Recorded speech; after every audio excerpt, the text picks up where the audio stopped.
Today, I want to tell you about an American composer and a female American composer by the name of Amy Beach. Now, Amy was born in Henniker, New Hampshire in 1867.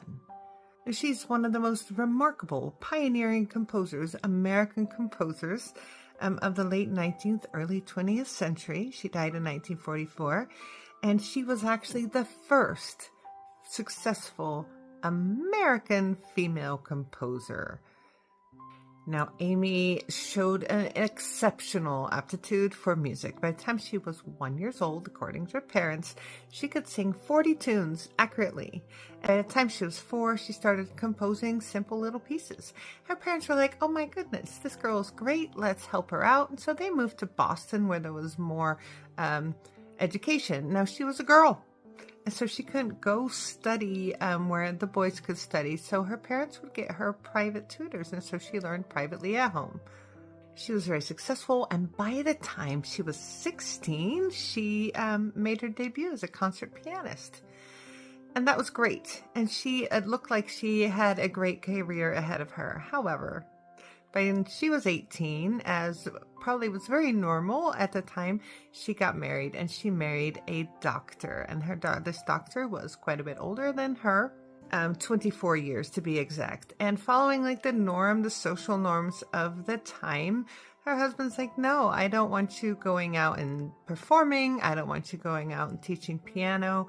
You are to be my wife. So she no longer could perform or much of anything. She wasn't teaching, and she just began composing.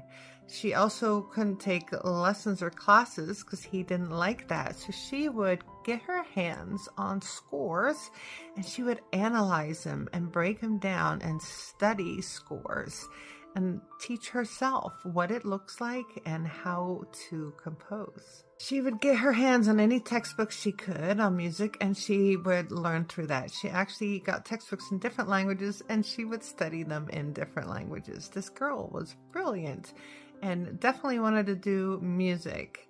I wonder what would have happened if her husband would have encouraged this instead of trying to diminish what she wanted to do.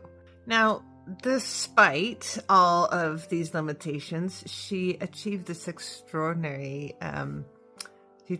extraordinary. She wrote the first symphony by a female composer called the Gaelic Symphony, and it was completed in 1896. It was premiered by the Boston Symphony, and it was very well received.